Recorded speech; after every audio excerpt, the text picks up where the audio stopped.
All right. So now our article has been posted. It's received sign off, and it's time to send notifications to anybody who the author and/or the editor may have indicated. This actually may go as far as the publisher as well. Basically, with the notifications, we're trying to send out uh, send out awareness to make everybody who potentially is involved with this article aware of it. This is really more of a marketing tool for us. It has tremendous value to touch your customers, to make contact with your customers in a non-sales oriented manner. And sending out notifications of when we're editorially covering them is the best way to do that. So it's something that we actually, it's a very important aspect of this. If we're not getting this content awareness of this content in the right people's minds, we may not as well done it at all. So it's an important aspect of what we do. And so the first part about it is we're going to basically go through the process of a notification. If we go over to the emails, first of all, you'll see here that I've got up right now an email that sort of has a fairly generic approach to it. The subject is an article with relevance to your company or has been posted to InsideGolf.ca. And I'm going to just sort of, it should be company/organization .ca, and then you can see here, dear whoever, an article that titled, and that's where we would copy in the title from the article, has it with content relevant to your company or organization and posted on InsideGolf.ca. Please click the link below to review. That's when we get from Bitly, and basically that's all there is to it. There's not so in the case of this one that we have from Callaway with their respect to their putters, we want to make sure that they're aware of that. And we're not going to go into it today, but we have some other softwares that we use in the office that are what are called contact management softwares. And they're basically databases for managing people's our contacts with people.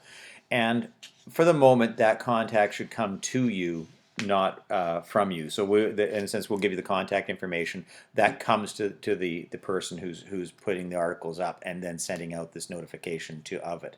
So we will assume that was given to us. In this case, it hasn't been, so we will just pretend that we're going to do it. We won't actually send this email out at this point.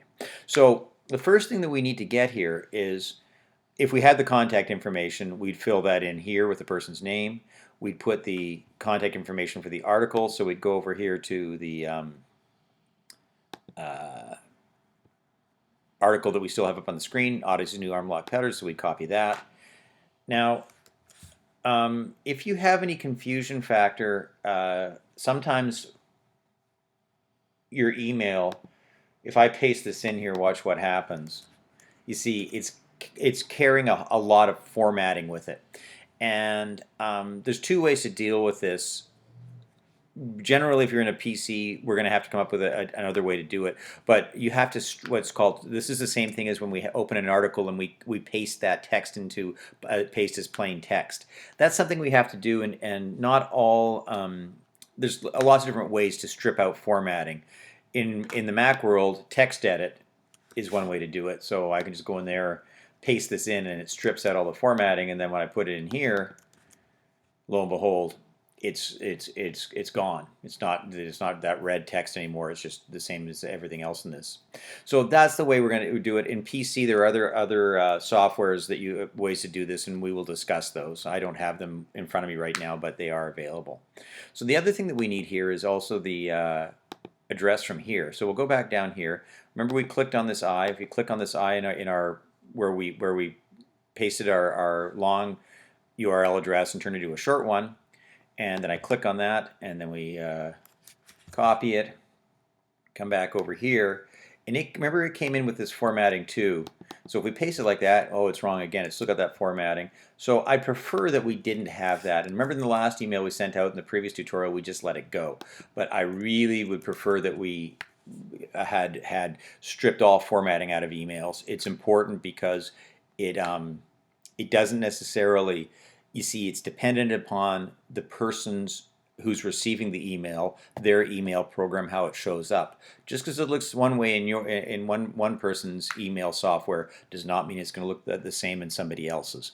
And going from Mac to PC and back and forth, there's a lot of changes that way. So everything that we can do to strip out anything unusual is to make it more clean is generally a good thing.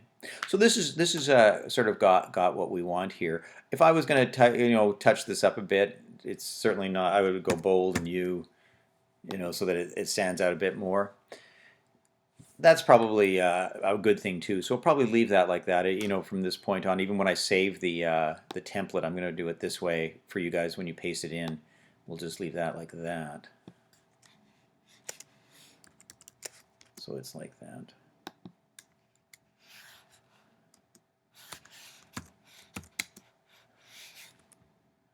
So that's a little bit better.